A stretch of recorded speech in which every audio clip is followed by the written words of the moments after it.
జననాయకుడు కొత్త తమిళ dubbing cinema. తమిళ్లో జననాయకన్, తెలుగులో జననాయకుడు. మన ప్రస్తుత తమిళనాడు ముఖ్యమంత్రి తలపతి విజయ్ చివరి సినిమా మొన్న జూలై 23న గురువారం థియేటర్స్ రిలీజ్ అయింది. యాక్చువల్గా ఈ సినిమా జనవరి 9న రావాల్సింది రాజాసాబ్తో పాటు సంక్రాంతికి. కానీ ఎలక్షన్స్ ముందు వస్తున్న సినిమా మనకు తెలుసు, విజయ్ ఎలక్షన్స్లో పోటీ చేస్తున్నాడని పార్టీ పెట్టి, సో అందుకు ఈ సినిమా రిలీజ్ అవ్వకుండా సెన్సార్ ప్రాబ్లమ్స్ చెప్పి అటు స్టేట్ గవర్నమెంట్, అప్పుడు state government Tamil Nadu state government, Stalin government కానీ, అటు సెంట్రల్లో ఉన్న బీజేపీ గవర్నమెంట్ కానీ ఈ సినిమా రిలీజ్ అవ్వకుండా ఆపేశారు. అయినా కానీ సీఎం అయ్యాడు మన విజయ్. సినిమా రిలీజ్ కాకుండానే ఎలక్షన్స్లో నిలబడ్డాడు, గెలిచాడు. ఇప్పుడు ముఖ్యమంత్రి. ఇప్పుడు సినిమా రిలీజ్ అయింది. సినిమా రిలీజ్ అయ్యాక అంటే ఈ మధ్యకాలం ఈ 6 నెలల గ్యాప్లో సినిమా ఆన్లైన్లో లీక్ అయింది. అదొక పెద్ద దెబ్బ. నేనైతే ఆన్లైన్ లీక్ చూడలేదు. ప్లస్ అందరూ మన బాలయ్య భగవంత్ కేసరి రీమేక్ అంటూ వస్తున్నారు మొదటి నుంచి కూడా, కానీ ఎవరు కన్ఫర్మ్ చేయలేదు. రిలీజ్కి ముందు చెప్పారు ప్లాట్ మాత్రం తీసుకున్నారనేసి. ఇక సినిమా చూస్తే సినిమా 3 గంటలు ఉంది. చాలా పెద్ద సినిమా. 1.5 గంట ఫస్ట్ హాఫ్, 1.5 గంట సెకండ్ హాఫ్. ఇక ఈ సినిమా డైరెక్టర్ వచ్చేసి హెచ్ వినోద్ అనేసి, అతను తమిళ డైరెక్టర్. అంతకుముందు అతను 3 సినిమాలు కూడా మన అజిత్తో తీశాడు. మనకు తెలుసు కదా తమిళనాడులో అజిత్, విజయ్ 2 గ్రూపులు. సో ఇతను అజిత్ గ్రూప్ డైరెక్టరు. విజయ్తో మొదటి సినిమా. ఇక ప్రొడ్యూసర్ వచ్చి కేవిఎన్ ప్రొడక్షన్స్, వాళ్ళే. మన యష్ టాక్సిక్ ప్రొడ్యూసర్ కూడా వాళ్ళే. ఇక మ్యూజిక్ మన అనిరుద్ధ్. ఇంకా హీరోయిన్లుగా మన పూజా హెగ్డే అండ్ మమితా బైజు, అండ్ విలన్స్గా మన బాబీ డియోల్ అండ్ ప్రకాష్ రాజు. ఇదే మెయిన్ కాస్ట్. సినిమా వచ్చేసి నేను సినిమా స్టార్టింగ్ ఓపెనింగ్ సీన్ నుంచి చూస్తే భగవంత్ కేసరిని scene to scene, dialogue to dialogue, frame to frame copy చేసేసారు. అంటే కట్ అండ్ పేస్ట్ అనమాట. యాక్టర్లు మారినారు కానీ అదే ఉంది.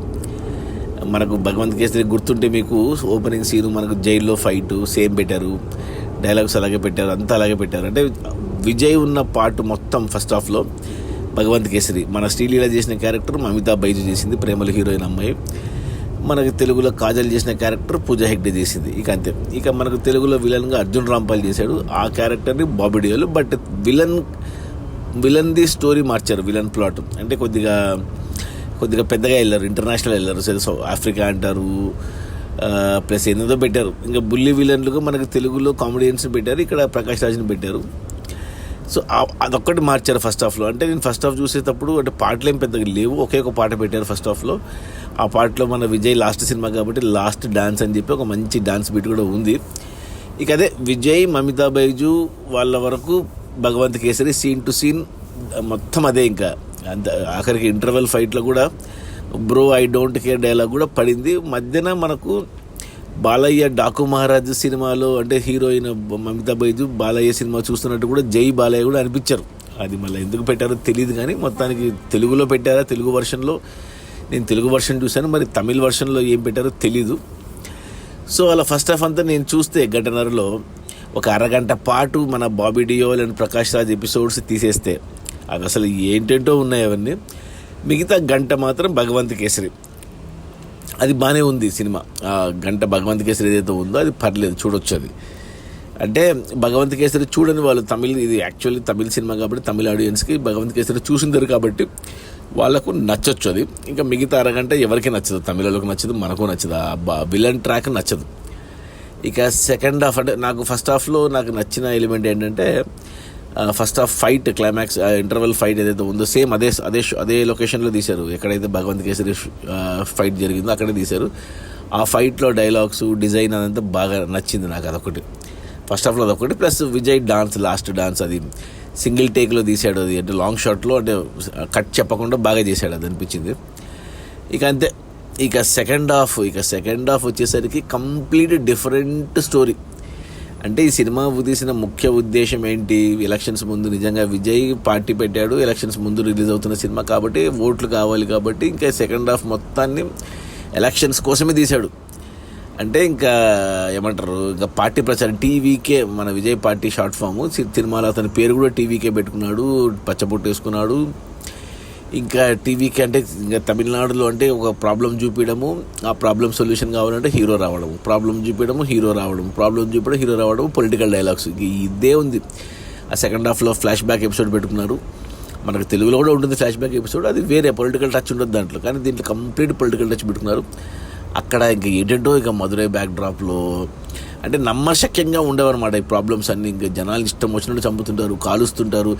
కానీ అన్ని సీన్లు అన్నిట్లో కూడా ఏమో ఎలా అనిపించింది అంటే నాకు, అంటే అన్యాయం జరిగిపోతుంది, ఘోరాలు జరిగిపోతాయి, అన్నీ జరిగిపోతాయి. అంటే హీరో ఏమీ చేయడు, ఎవరిని కాపాడు. అవన్నీ అయిపోయినాక ఎలివేషన్ ఇచ్చి హీరో వస్తాడు, నేనున్నాను, నేను చూసుకుంటాను, నేను చేస్తాను అని డైలాగులు చెప్పి పోతుంటాడు. అంతే ఒక ఫైట్ చేసిపోతుంటాడు. అంత జరిగినాక ఇంకా హీరో వచ్చి ఏం లాభం నాకు అర్థం కాలేదు. సెకండ్ హాఫ్ అయితే మరి దారుణంగా అనిపించింది నాకైతే. ఒక అరగంట ఫ్లాష్ బ్యాక్ తర్వాత, ఫ్లాష్ బ్యాక్ అన్న రకము, అక్కడ కొద్దిగా ఎంజీఆర్ని అవి ఇవి వాడుకున్నారు. తమిళలోకి నచ్చొచ్చేమో తెలియదు కానీ ఆ తర్వాత సినిమా ఇంకా లాస్ట్ ఒక గంటగా అరగంటనో కానీ ఆ ప్రీ క్లైమాక్స్ అయితే ఇంకా మరీ దారుణం. అసలు అది ఏంటో హైజాక్ అంటారు, రోబోట్స్ ఏంటి, అసలు ఎక్కడికి వెళ్ళింది సినిమా, అసలు సినిమా ప్లాట్ ఏంటి, మధ్యన ఇరికిచ్చారు ఏంటి. మనకు తెలుగులో బాగా హిట్ అయ్యి పాపులర్ అయింది అది గుడ్ టచ్ బ్యాడ్ టచ్ గురించి బాలయ్య చెప్తాడు. ఆ సీన్ అయితే ఏదో ఇరికిచ్చినట్టు అనిపించింది అది. అసలు మమితా బైజ్ ఎక్కడ పోయింది. అసలు తెలుగులో టైడ్ సినిమా వచ్చేసి బనావ్ బేటీకో బనావ్ షేర్ అనేసి, అసలు ఆ కాన్సెప్టే అసలు పక్కదారి పట్టిపోయి మొత్తం పొలిటికల్ అజెండా, పొలిటికల్ డైలాగ్స్. అంటే ఇంకా తమిళనాడుకు ఇంకా విజయ్ తప్ప ఇంకా వేరే గతి లేదన్నట్టు అలా చూపించి, ఇంకా ప్రాబ్లం పెద్దగా చూపేయాలనేసి ఇంటర్నేషనల్గా ఏంటేంటో కులాలు, మతాలు, గన్స్, పాకిస్తాను, ముస్లింలు, హిందువులు, క్రైస్తవులు, అసలు ఎంత ఇల్లాజికల్గా ఎంత దారుణంగా ఉందంటే సెకండ్ హాఫ్ అంత దారుణంగా ఉంది. క్లైమాక్స్ కానీ ఆ ప్రీ క్లైమాక్స్ కానీ అసలు ఎందుకులే అబ్బా. నేను ఫస్ట్ హాఫ్ అన్నా ఓ రకంగా ఓకే అంటానేమో కానీ సెకండ్ హాఫ్ అయితే మరీ దారుణం. నాటు విజయ్ ఫ్యాన్స్ కూడా నచ్చదు నాకు తెలిసి, తమిళనాడు ప్రజలు కూడా నచ్చకపోవచ్చు సెకండ్ హాఫ్. నాకైతే ఓవరాల్గా 3 గంటలు అంటే సినిమా నేను భగవంత్ కేసరి చూశాను కాబట్టి నాకు ఫస్ట్ హాఫ్ ఓకే అనిపించింది. ఇక సెకండ్ హాఫ్ అయితే అస్సలు చూడలేకపోయి. అసలు విజయ్ చివరి సినిమా ఇలా ఉండకూడదు. ఏమంటే అతని ఇంటెన్షన్ పొలిటికల్ అజెండా కోసం వాడుకోవాలని తీసినట్టున్నారు. బట్ ఈ సినిమా నిజంగా రిలీజ్ అయ్యింటే ఎలక్షన్స్ ముందు నిజంగా నెగిటివ్ వచ్చేది. రిలీజ్ కాకపోవడం మంచిదైంది. వీళ్ళు సినిమా నాపి మంచి పనే చేశారు. విజయ్కి హెల్ప్ అయింది. సినిమా వచ్చింటే అది తేలిపోయేదేమో, విజయ్ సీఎం అయ్యేవాడు కాదేమో. సో నాకు తెలిసి ఇలాంటిదే, అంటే ఇప్పుడు మనకు 83లో ఎన్టీఆర్ పార్టీ పెట్టినప్పుడు అతనికి కూడా ఇలాగ జరిగింది అనుకుంటా. బొబ్బిలి పులి సినిమాను సెన్సార్ ప్రాబ్లమ్స్ ఆపేశారు. బొబ్బిలి పులి సినిమా రిలీజ్ అవ్వలేదు, సీఎం అయ్యాక రిలీజ్ అయింది. సో అదే రిపీట్ అయింది ఇప్పుడు. సో ఎప్పుడు కూడా ఆపకూడదు. ఆపితే వాళ్ళకి దెబ్బ, రిలీజ్ చేసేయాలి, వదిలేయాలి. ఇప్పుడు ఆర్జీవి ఎన్ని సినిమాలు తీశారు టీడీపీ మీద, అయినా టీడీపీ గెలిచింది కదా. ఆపింటే ప్రాబ్లం అయ్యేది. ఏమోలే, అది పక్కన పెట్టేస్తే సినిమా పరంగా మాట్లాడుకుంటే నాకు నచ్చింది విజయ్ లాస్ట్ డాన్స్, ఒక ఫస్ట్ హాఫ్లో ఒక పాటలో ఒక బిట్, ఇంటర్వెల్ ఫైట్ కొద్దిగా ఓకే. ఇక ఈ రెండే నచ్చాయి నాకు. ఇంకా యాక్టింగ్ వైజ్ ఎవ్వరికి విజయ్కి నాకైతే నచ్చాడు విజయ్ యాక్టింగ్ వైజ్ కూడా. నాకు నచ్చిన ఒకే ఒక సినిమా విజయ్ది తుపాకీ సినిమా ఒక్కటి నచ్చింది నాకు. ఆయన ఫిల్మోగ్రఫీలో నాకు ఇక వేరే ఏ సినిమాలు నచ్చవు. అతను అన్ని మన రీమేక్లే చేస్తాడు. మన మహేష్ బాబు సినిమాలన్నీ తమిళ్లో తీసుకుని హిట్లు కొట్టి స్టార్ అయ్యాడు. మన మహేష్ బాబు సినిమాలు, పవన్ కళ్యాణ్ సినిమాలు తీసుకుని హిట్ అయ్యి స్టార్ అయ్యాడు.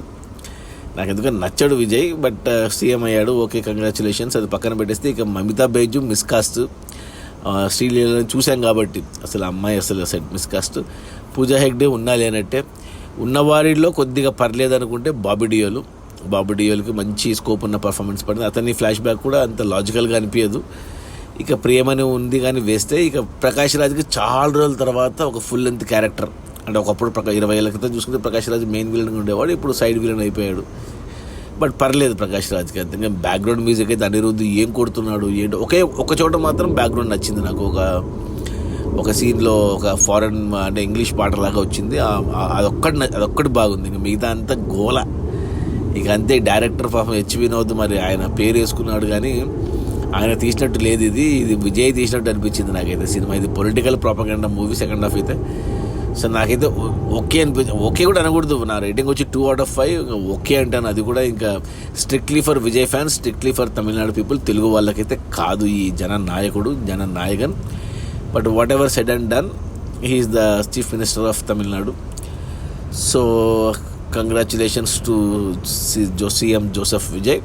బట్ సినిమా అయితే నాకైతే నచ్చలేదు. Okay, bye.